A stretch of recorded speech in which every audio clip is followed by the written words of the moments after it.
All right, good afternoon, everybody. Welcome to our first department seminar of the semester. It is my pleasure to introduce our speaker for today, Dr. Kristina Wicke, assistant professor in the Department of Biological Sciences at the New Jersey Institute of Technology. Kristina earned her PhD in biomathematics at the University of Februar in Germany, and then was a president and postdoctoral scholar at Ohio State University. She's in her first year as an assistant professor at NJIT and already has an extensive list of impressive publications in the area of mathematical phylogenetics. Today, she's here to talk to us about some of her recent work in phylogenetic approaches to biodiversity conservation. So please help me in welcoming Dr. Kristina Wicke. Yeah, thank you very much for the introduction. It's been a wonderful day, and it was nice to meet faculty here. So I'm going to talk about recent challenges in applying phylogenetic methods to biodiversity conservation. But before I do that, I will give you some brief introduction into phylogenetics and then mathematical phylogenetics and go from there in terms of applying all of that to biodiversity conservation. Okay, let's see. Okay, so before I talk about mathematical phylogenetics, let's forget about the mathematical for a minute and just think about phylogenetics. So phylogenetics is traditionally an area of biology, in particular evolutionary biology, that is concerned with studying and analyzing the evolutionary history and relationships among species or any biological entities. So you might be interested in reconstructing the evolution of all mammals, all birds, or even all living species on Earth. It could also be other structures like viruses, so you maybe have all seen a phylogeny of the COVID virus in recent years. Okay, so usually these evolutionary relationships are then represented either as phylogenetic trees, which you can see on the left-hand side, or as more complex structures, namely phylogenetic networks that you can see on the right-hand side. And I'll formally introduce both of them as we go along. But intuitively, these are graphical representations of the relatedness and history of species. And so I don't study any specific organism, so throughout this talk, species will always be denoted by X1 up to Xn. Okay, so it is, of course, not only the representation of evolutionary relationships that uses mathematics and graph theory in particular, but the whole process of reconstructing them and analyzing them from data, that all of that involves mathematics. And so that is what I roughly summarize as mathematical phylogenetics, and that is what I'm interested in. So very broadly, mathematical phylogenetics provides the mathematical framework and theory for both reconstructing and analyzing phylogenetic trees and networks. And of course, there's a lot of research in that respect. Today, I'm not going to focus on reconstructing phylogenetic trees or networks. I will always assume they are given, but instead I'm going to focus on analyzing them, and in particular, even make that more specific in analyzing them as tools in biodiversity conservation. Okay, so why are we, before I use a brief outline, I'll introduce phylogenetic diversity and why people are interested in using phylogenetic approaches for biodiversity conservation. And then I discuss two of many challenges that we encounter in these approaches. One is called gene tree species tree discordance. I'll explain what I mean by that in a couple of minutes. And then the second is non-tree-like evolution. Okay. Okay, so why are we interested in biodiversity conservation? As you probably all know, the world is currently facing the 6th mass extinction event with hundreds or thousands of species at high risk of extinction. At the same time, financial means in biodiversity conservation are often limited. And so what happens is that policymakers or conservation biologists are often forced to decide which species to conserve. So we have like a triage situation in biodiversity conservation. And of course, everyone could maybe pick their favorite species, but that is maybe not the best idea of conserving by as much biodiversity as possible. And so over the years, there's been a lot of research in how we can measure biodiversity and how we can then rank species for conservation. And within that whole body of biodiversity research, one approach that has been suggested is to use phylogenetic trees and take into account the evolutionary distinctiveness as compared to evolutionary history and relatedness among species. Take that into consideration when we try to conserve species conserve species overall. Okay, and so before I can tell you more about the details of that, let me introduce rooted phylogenetic trees, which I'll focus on in the first part of the talk. And I'll even restrict it more to so-called rooted binary phylogenetic trees. Okay, so first of all, what is a rooted tree? It's a tree where we have a root vertex row depicted here. And then we read that in a biological point of view, we see that as the last common ancestor of the species under consideration. And then as time passed on and evolution happened, species split into distinct species, and that is represented by these interior vertices of in degree 1 and out degree 2. And then what we see today are the leaves of the species of the tree, in this case X1 up to X6. And these trees are binary because we assume that every interior vertex has out degree 2, which means that in a biological sense, it is very unlikely that a speciation event produces 3 distinct species or even more. So we assume binarity here.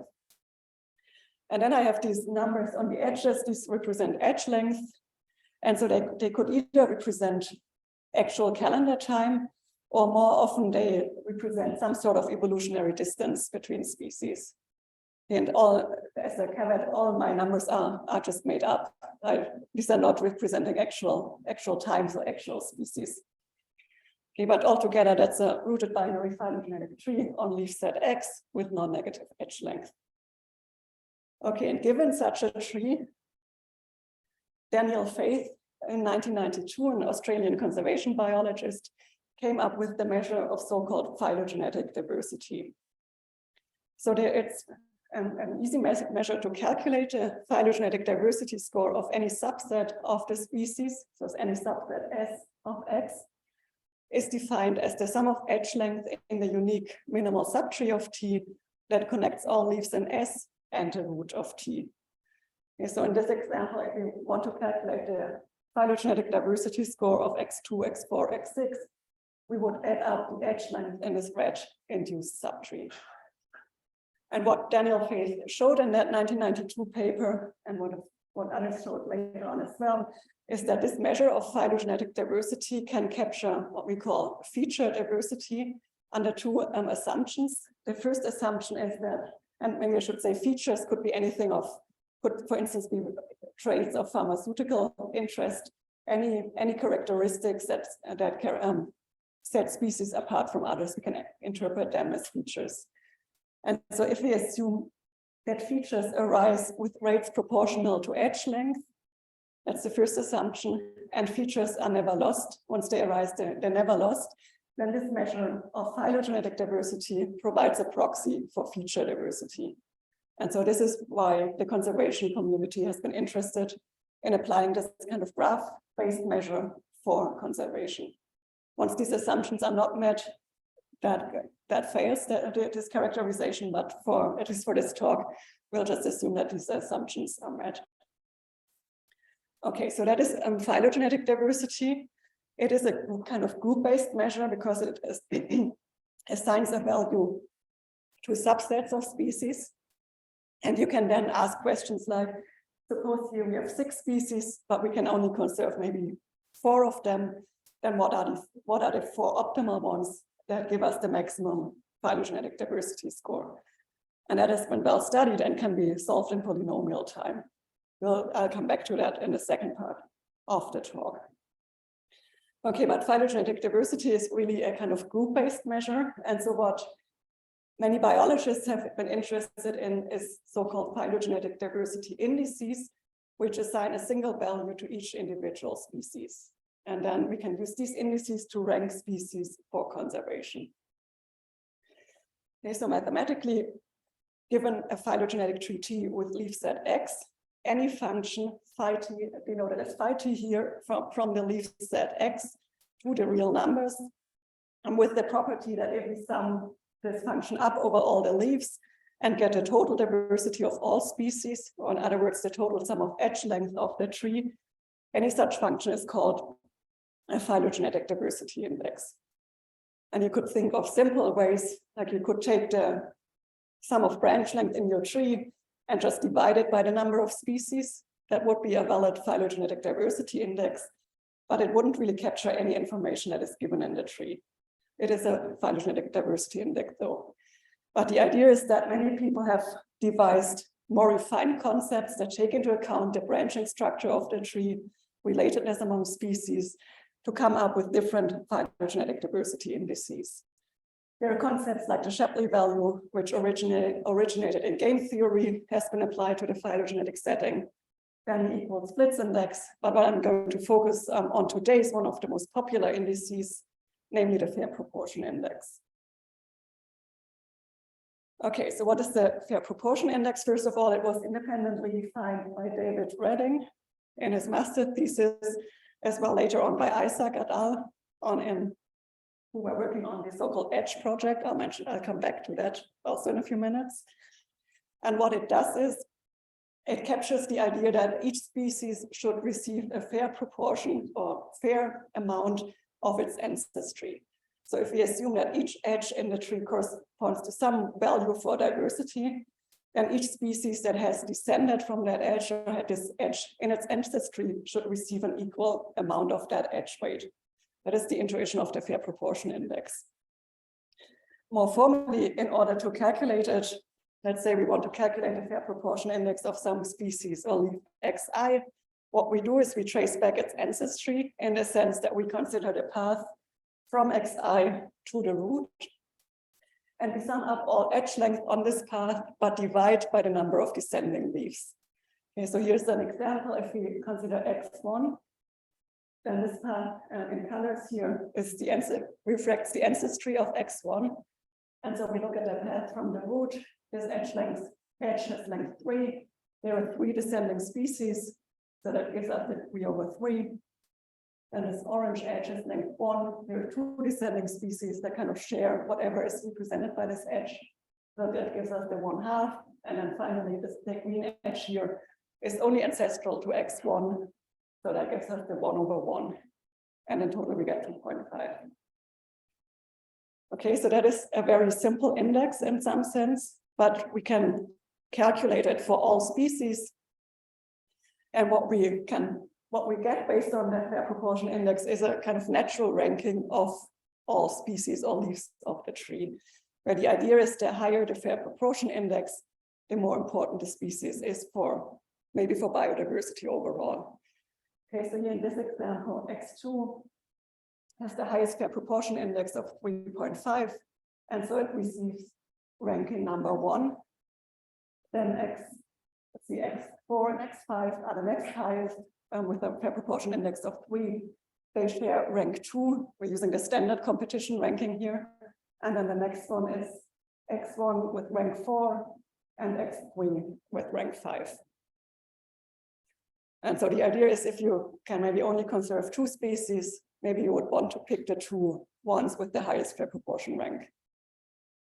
Nevertheless, this still seems like a mathematical toy and very simplistic way to do that. However, it is in fact applied by the so-called Age of Existence project, which is an initiative established by the Zoological Society of London. So what they try to do is they try to identify species that are both evolutionarily distinct as well as globally endangered. And so for the evolutionary distinctiveness part, they calculate a so-called evolutionary distinctiveness score, which is in fact the fair proportion index. So these were the people who independently defined it. They called it evolutionary distinctiveness, and it later turned out that it had already been defined and was named fair proportion index. And then they take into account the globally endangered status by using the red list category weight in some way. But in particular, they're using the fair proportion index for part of their analysis.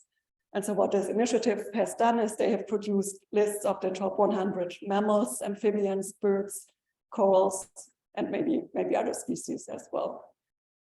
Okay, and so while I don't study any specific species that are at risk of extinction, the fact that is used in projects like this, that has really caught my interest. And so I've been interested in analyzing kind of worst case scenarios or things that could go wrong if you use a simple index like that.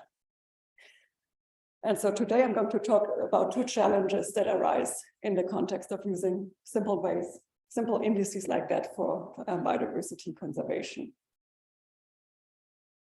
Okay, so that brings me to the first part, namely the first challenge, which is gene tree species tree discordance. And this is joint work with Marijke Fischer, my PhD advisor, and Laura Kubatko, my postdoc mentor. Okay, so what do I mean by gene and species tree discordance? Well, traditionally, phylogenetic trees were usually inferred from one single gene, and the corresponding gene tree was just assumed to be the true evolutionary history, or was assumed to reflect the true evolutionary history of the species under consideration. However, nowadays, with where whole genome sequencing is quick and cheap and easily possible, there's more and more evidence that different genes might tell you different stories. And so that's what I'm trying to depict in this cartoon here. So maybe gene 1 tells you X1 and X2 are most closely related. Gene 2 might agree with that. It's also X1 and X2 most closely related. Gene 3 might say, no, it's X1 and X3. And gene 4 is the last possibility. X2 and X3 are most closely related. And so what we can see is we can observe conflicting genealogical histories throughout the genome of species. And as the fair proportion index directly uses these trees, and in particular depends on their tree topology or their tree structure, this means that we might also see conflicting prioritization orders when using the fair proportion index for different genes, or maybe for what we think is the species tree. And so in this project, we've been interested in analyzing this from a mathematical point of view. Okay, in order to show you the results for that, we need some background of how we model that. And so the standard model in terms of gene tree species tree discordance is the so-called multi-species coalescent model. So here, the key idea is that we have a species tree, and that's the tube-like tree that I'm depicting on all 4 pictures. And given that species tree, we can obtain a distribution on possible gene tree histories evolving within the species tree. Okay, so in all of these pictures, this species tree is the same. It groups X1 and X2 most closely related. But if you look closely at the red trees drawn within the tree, they differ. The first one matches the species tree. It also groups X1 and X2 most closely related. And then X3, so it matches the species tree. The second one does too, but the timing of this event where X1 and X2 join is later than it is possible in a species tree. So essentially, as soon as this red line or lineage, we call them lineage, for X1 and X2 enter the same branch in the species tree, they could join or merge or coalesce. But in this case, they fail to do that. And so they independently move up towards the root of the tree. And whenever that happens, and the biological phenomenon is called incomplete lineage sorting, whenever that happens, other tree topologies become possible too. Because as soon as X1, X2, and X3 all enter as individual lineages above the root of the tree, we can form any other combination. Okay, so again, H3, X2, and X3 join first, and then X4, X1, and X3 join first. And so that matches, this model matches the different genealogical histories for one species tree. Okay, the idea is that we can calculate the probability of observing a gene tree within the species tree by taking into account essentially the exponential functions. I'll come to that in a minute. Okay, so here in order to make the notation more precise, we have a species tree denoted as S.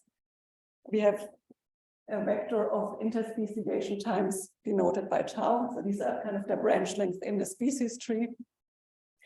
Then H will be a gene tree history. That's the red tree evolving within the species tree. And we have these points where gene tree lineages merge. These are called coalescent times.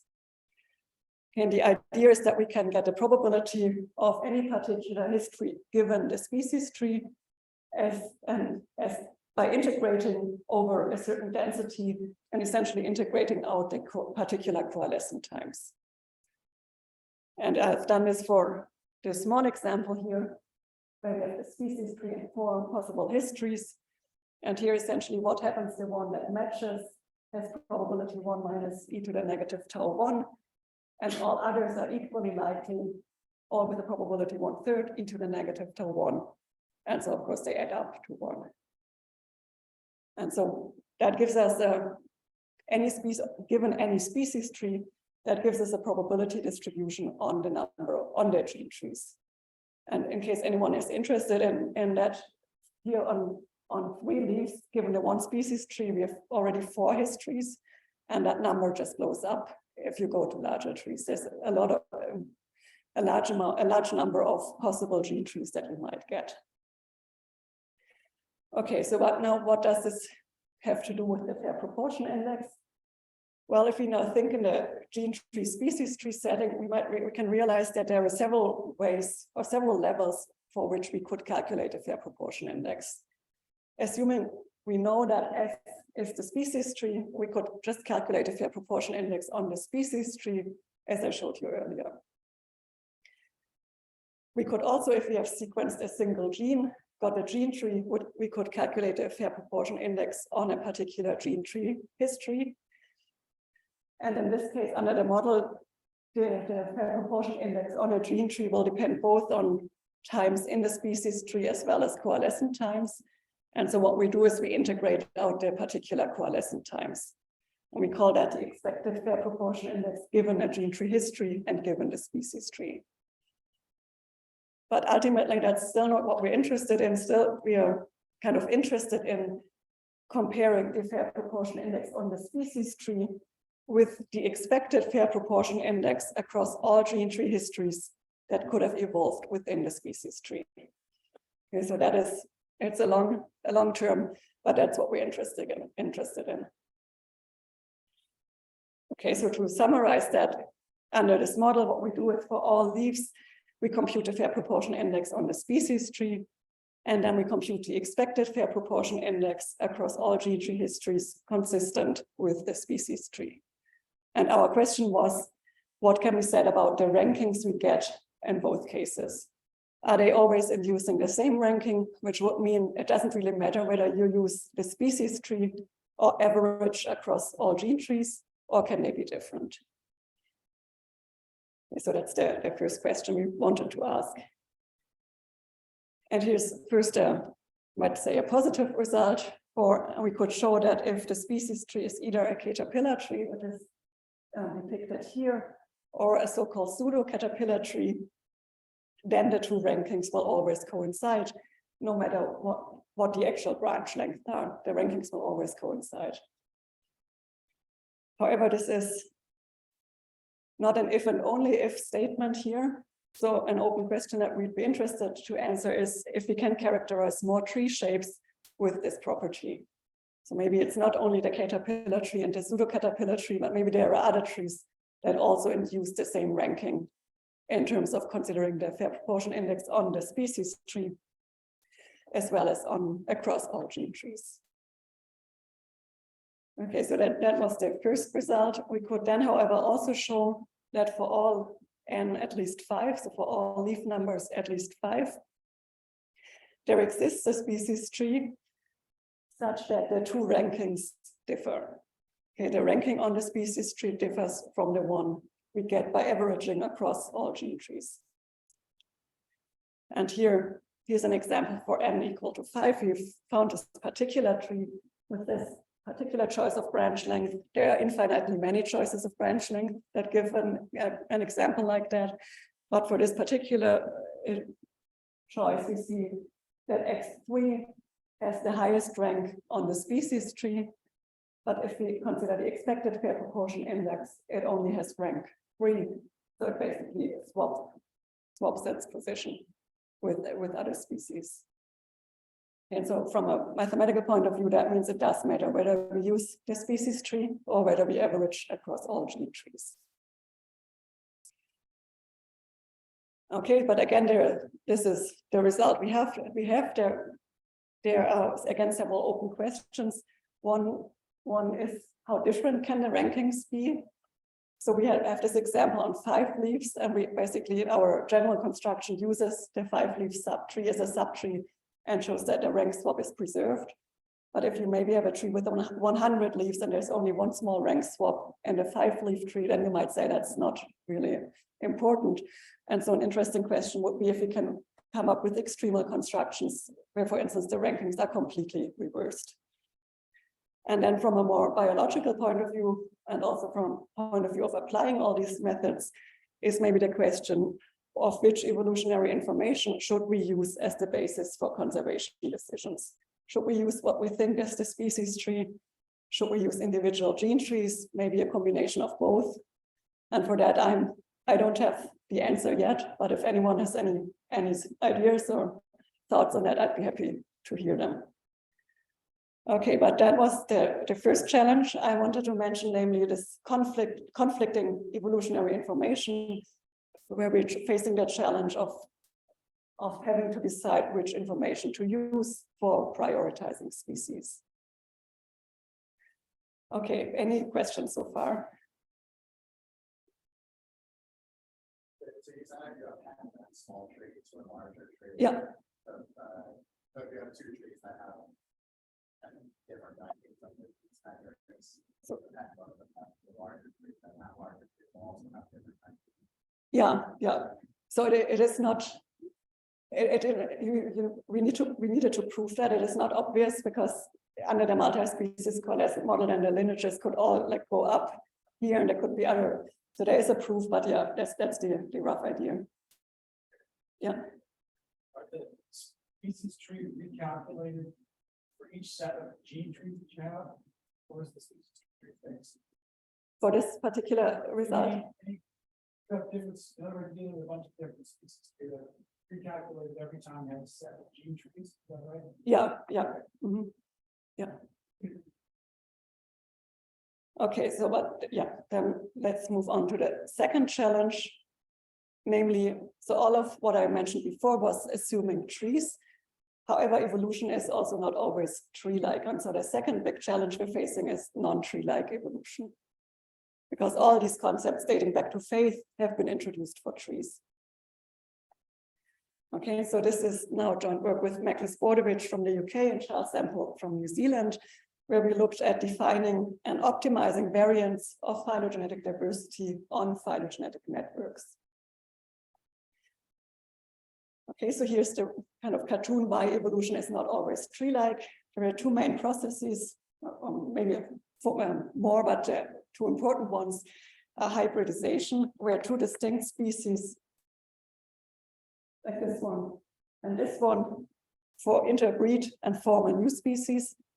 They're not always fertile, but for instance, in plants, hybridization is a common phenomenon, and we know that hybrid species exist. And the other phenomenon is horizontal lateral gene transfer, or more generally introgression, where one species transmits genetic material to another species.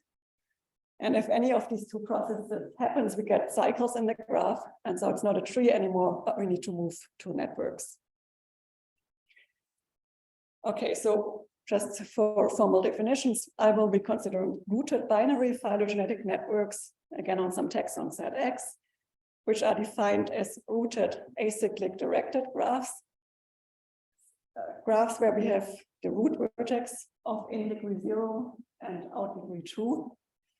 Then vertices of in degree 1 and out degree 0 are again the leaves of the network. And all other vertices either have out degree 1 and in degree 2, like this one or this one. And we call them reticulation or hybrid vertices, or they have in degree 1 and out degree 2, like this one, and they are tree vertices.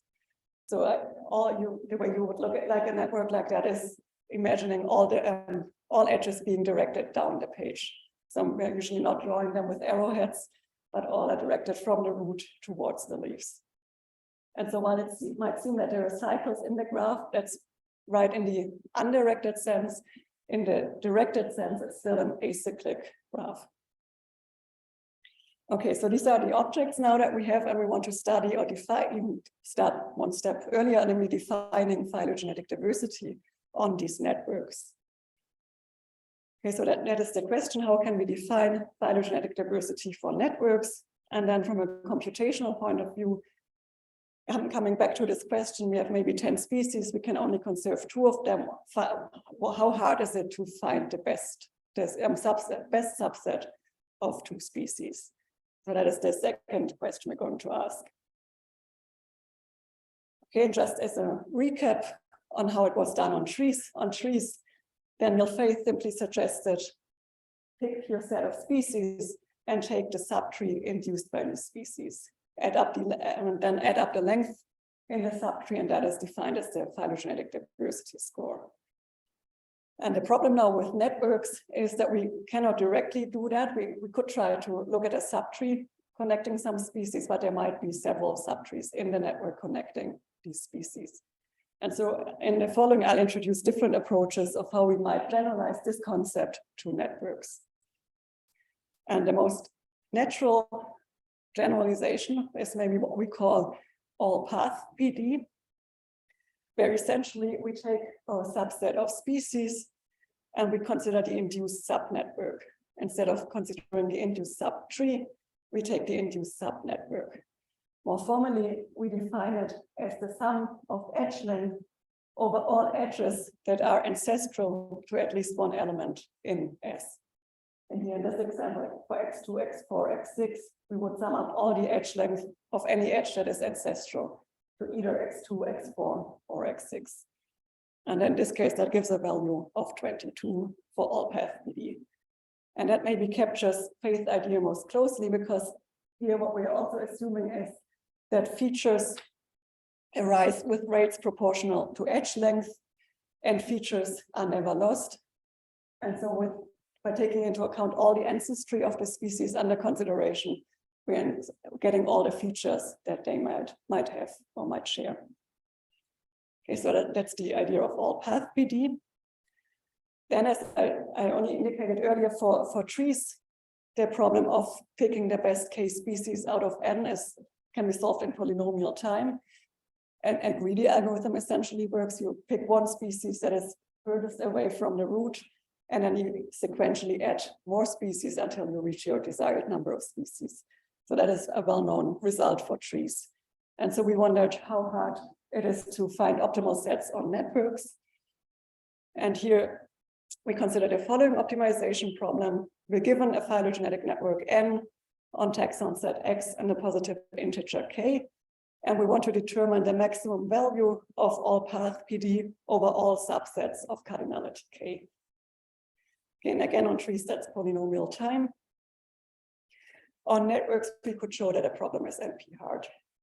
And just in case anyone is interested in that, I'm not going to go through all the details of the proof, but it is a reduction from the so-called maximum coverage problem, which, given a collection of sets and a positive integer K, asks to find a subset of the sets of cardinality K, such that the number of set elements we can cover is maximized.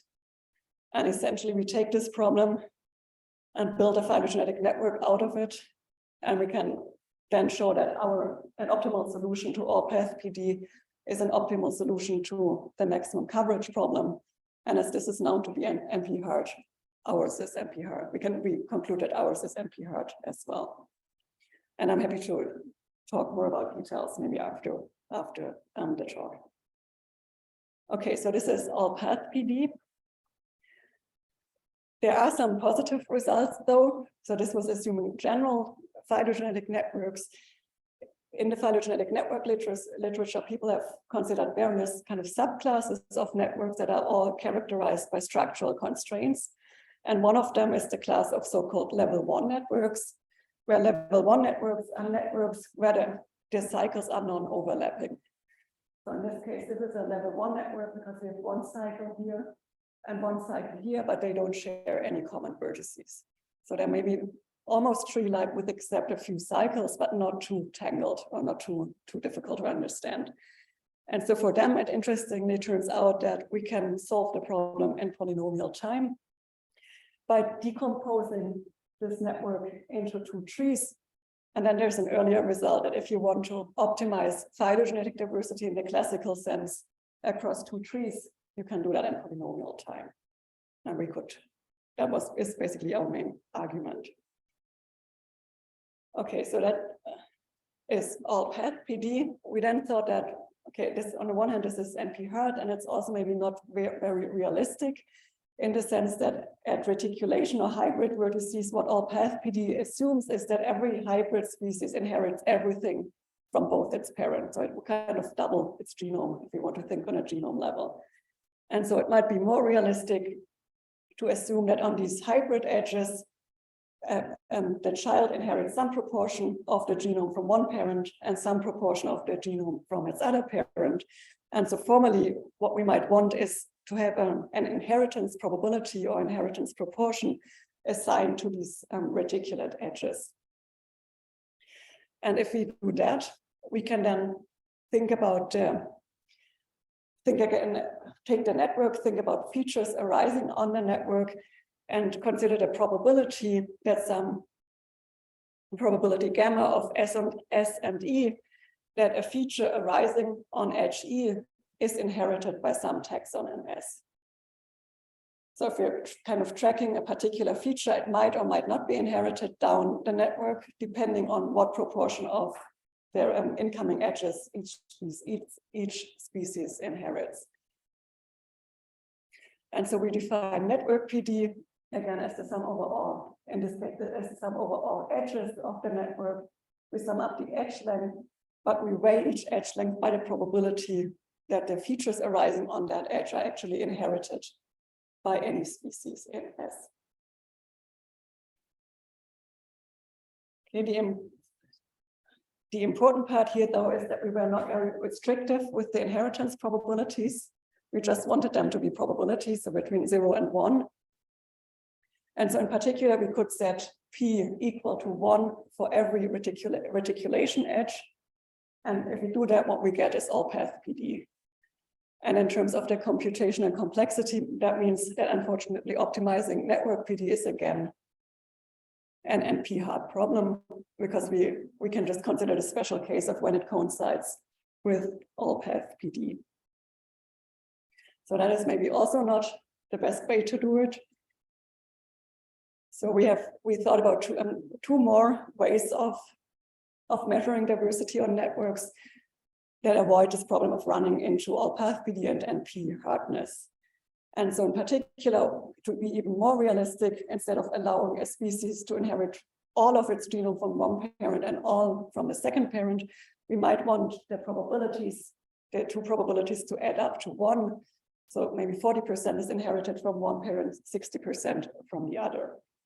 And if we do that, you can show that we can get upper and lower bounds for network PD by considering yet two more versions of PD on networks, and I'll explain them with an example.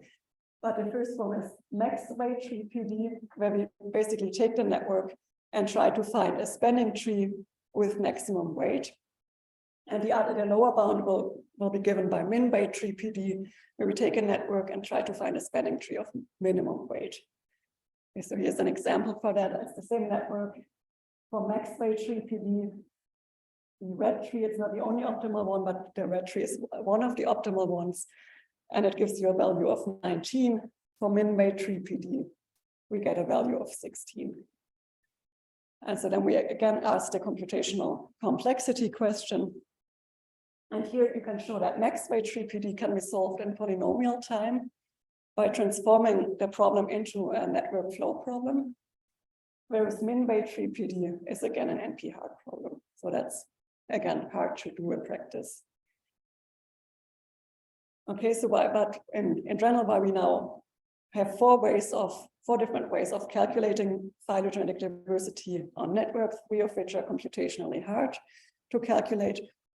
This paper was mainly mathematical and theoretical computer science.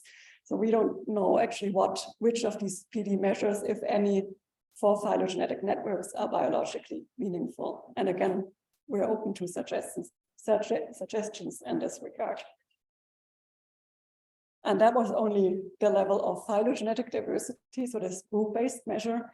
The question then also becomes, how can we define phylogenetic diversity indices like the fair proportion index for these network PD measures, and how hard is it to compute them? Is that all going to be NP hard, or can we find some heuristics? That's all basically an open problem. Okay, and so with that, I hope I could show you that I could convince you that phylogenetic tools and concepts can be used to address important problems arising in biodiversity conservation, even though I'm not claiming that these should be the only approaches we use. And in fact, I'm more interested in analyzing the worst case scenarios than in actually using them or applying them to particular species. But again, there are still many open questions, both from a mathematical as well as a biological point of view. Okay, with that, I thank you for your attention, and I'm happy to take any questions.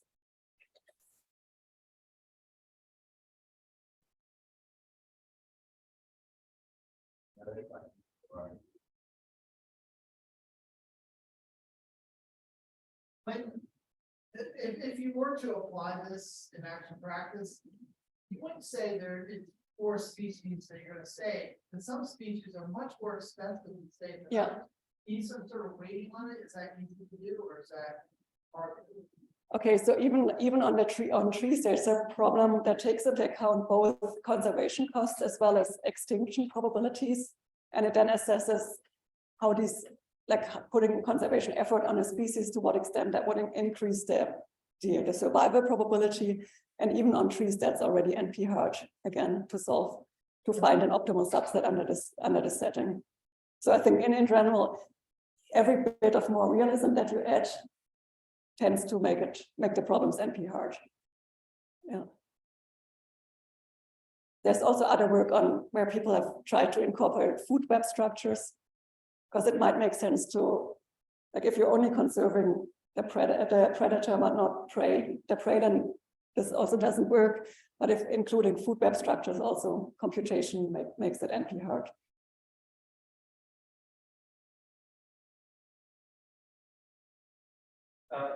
When you're defining the different metrics on these subsets, they always included the root, even though the subset that the example had a common ancestor near the root.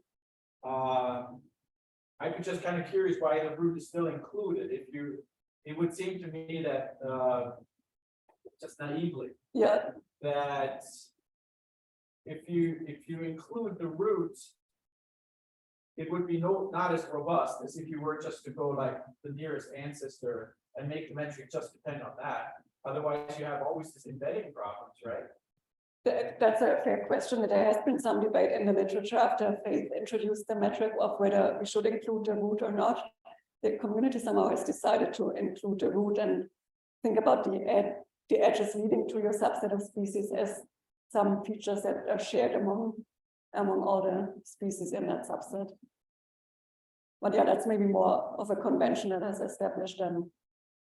been established. So there is an embedding problem that if you look at X2, X4, X6 in a larger set, you would get a different metric than if you look at it in the smaller set. Yeah. Mm-hmm.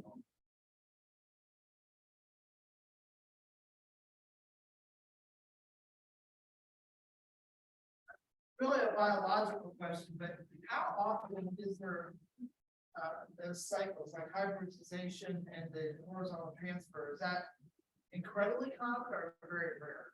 I think it depends a lot on the organisms you're looking at. So hybridization is frequent in plants. Introgression, for instance, is frequent in viruses. There is evidence for even some hybrid mammals. There's, I think, some dolphin species that are believed to be hybrids. But I think the extent to which we have tree-like versus non-tree-like evolution largely depends on, at least to our current understanding, depends on the group of organisms. There's even like a big debate on whether we should still be looking for the tree of life or whether it should be the network of life.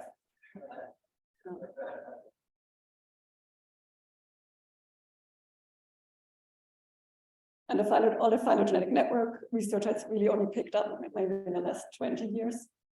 Because the trees are already pretty hard to understand, and many tree problems are hard, and the network problems are just a lot harder from a mathematical point of view.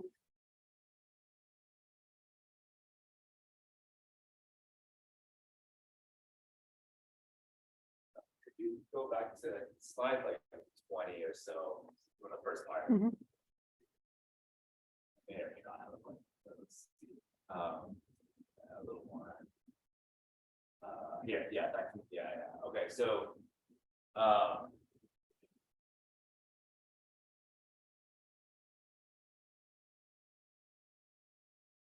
haven't formulated my question that well, so I'm just gonna start talking.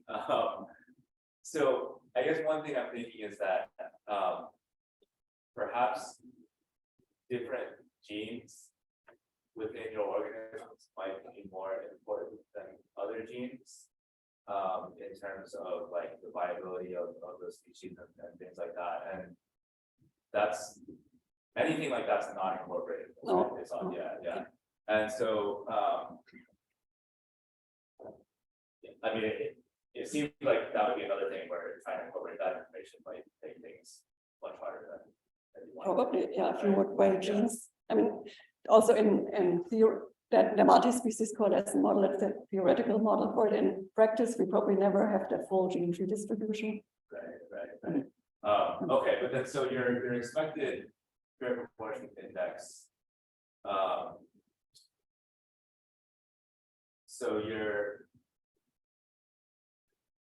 integrating out your gene trees, right? Or no. And so in the third part, we're integrating out the core exact points of coalescence. Right. Because there are infinitely many numerical choices for the actual coalescent times. So we're integrating out the coalescent times. And then here we're summing over all histories that could have evolved within a given species tree. We're kind of taking the average of all gene trees. Yeah. Okay. And so then those probabilities came from your previous slide that you showed. Yeah, and that has not been our work, that's been done before. Yeah. So there's also no like weighting based off of the information that might be contained in the actual gene sequence, like that. Maybe more of your genes are H1 and some of them are H. Okay, yeah, not in this model. This model works kind of independent from sequence data. Yeah. Right. So I guess I'm also wondering, can you incorporate that? But if you have like the full Probably, genome of your species, yeah. And if you want to incorporate that, would that be crazy? Maybe. Like computationally crazy. Yes, maybe. Have any sense of what might happen if you try to do that? For this part, it's maybe okay to do that because you would weigh your gene trees according to their maybe frequency or. Right. Yeah. Yeah. And you just, I think that might work. So Yeah. I would think me from a practical perspective, we would want to apply a fair play index to the species tree, nor a fair play index for the gene tree. But what would be of interest would be, because just be simple. Yeah. When you see the greatest discordance, my guess is it's correct that when the gene tree estimates of fair play don't match species tree estimates, that the uncertainty around constructing the gene tree itself is probably uncertain because you've got lots of conflict in the gene trees themselves, right? Because when they match, the gene trees match the species tree. Yeah. And so you have a higher degree of uncertainty about what the actual species tree is. That's right. Yeah. Right? And so this, I guess, would give you would be another way of measuring, quantifying the degree of uncertainty around the species tree itself. Is that right? Yeah. Yeah. It's interesting though that you say it's the species tree that you would want to conserve. I've heard others say that it's maybe more the genes in terms of as being ingredients for future development. I'm not maybe not using the right words, but I think me, it's because there's a lot of error surrounding genes depending on whether under strong selection. Yeah. Under processes that are not consistent with the phylogenetic tree, those would be ones we want to exclude, which you don't know. Yeah. Yeah. Yeah. I would probably say it's best to use a combination of both, combine them, use as much information as you have. Figuring out the details of how exactly we should weigh what the information is another question. Yeah. For combining things, it seems like the systems that would be best, more most appropriate as models would be ones in which there are known hybrid species, right? You've got a clear history of species of which are hybrids, especially ones where you've got a triploid, right? It has 3 genomes in it, one of which comes from one species, the other one comes from the individual that's there. Mhm. Which there's examples. Yeah, And yeah, that way you would have known proportions of genomes that are not 1/2, right, with the other ones. That would- yeah, yeah, thank you, yeah.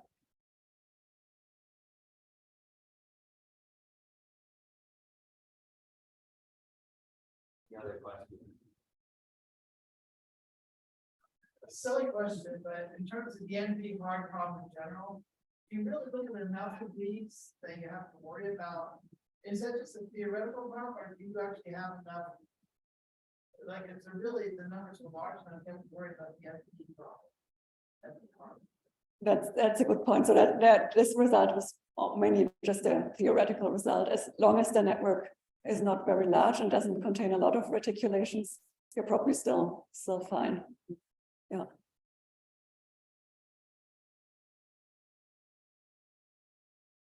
Because you would the reticulations, what they if you were brute force calculating all the possible, take a subset of species, calculate all the embedded trees, for instance.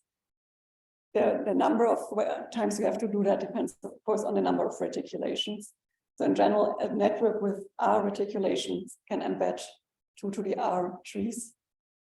But if R is small, you can still maybe just do it. Even Second member is ones which are NP-hard on the network. Maybe they're polynomial time, but the degree depends on the number of cycles. Like that. yeah, we've not looked at that, but for other network problems, often they are FPT and the number of fixed parameter tractable in, for instance, the number of reticulations.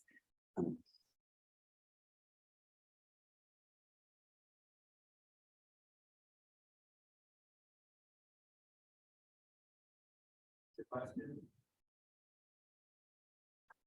All right.